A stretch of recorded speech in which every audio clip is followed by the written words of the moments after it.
मेरा अपनी जन्मभूमि भारत माता और भारत की वीरांगनाओं को शत शत नमन। महारानी करुणावती चित्तौड़ के महाराणा संग्राम सिंह की छोटी रानी थी। उसकी तेजस्विता और वीरता का बखान चारण और वंदीजन घूम घूम कर सारे राजपुताना में कर रहे थे।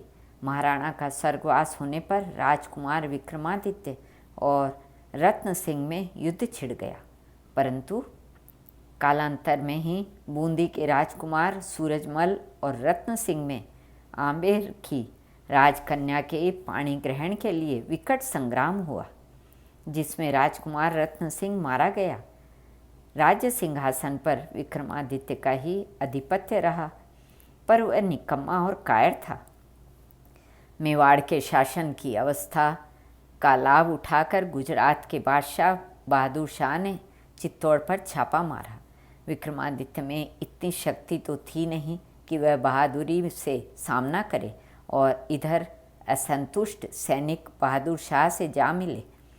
राजमाता कर्णावती ने उन विद्रोही सैनिकों को बहुत फटकारा। सैनिकों के हृदय पर इसका बड़ा प्रभाव पड़ा और उन्होंने कर्णावती के सामने अपनी नंगी तलवारों की शपथ लेकर कहा कि हम जीते जी यवनों को चित्तौड़ में प्रवेश नहीं करने देंगे।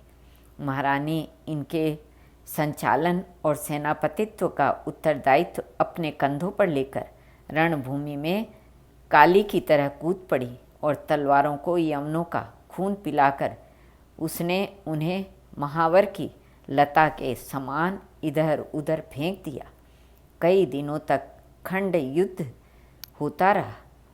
बहादुर शाह की विशाल सेना काफ़ी संख्या में मारी गई और घायल हुई, पर धीरे धीरे राजपूतों के भी पैर उखड़ने लगे।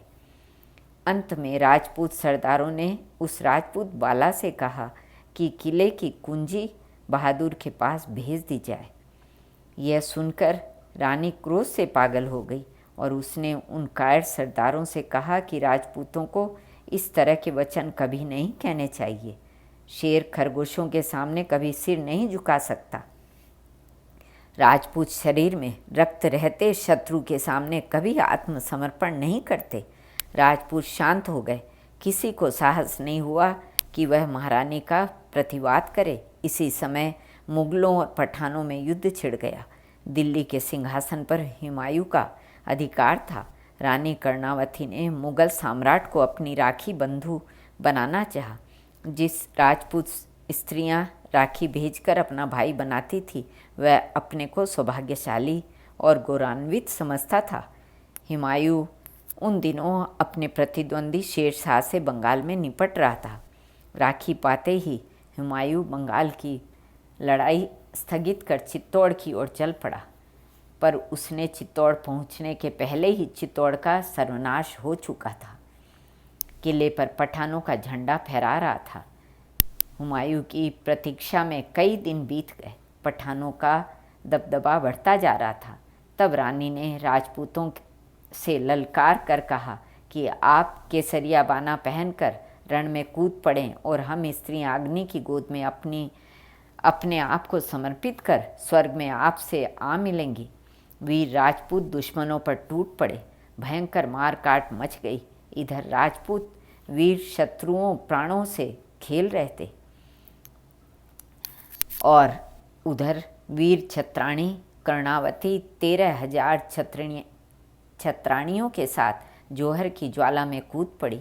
रानी ने चिता पर बैठकर कहा कि छत्राणियों को सतीत्व और धर्म पर आपत्ति आने पर सदा इसी पथ का अनुसरण करना चाहिए।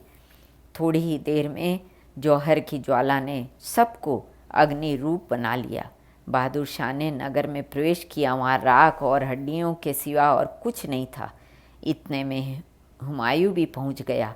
उसने बहादुर शाह पर आक्रमण किया और हराकर अपनी धर्म स्वरूपा बहन की मृत्यु का बदला चुकाया। फिर भी वह दुखी था कि बहन की रक्षा न कर सका। भारत माता की जय।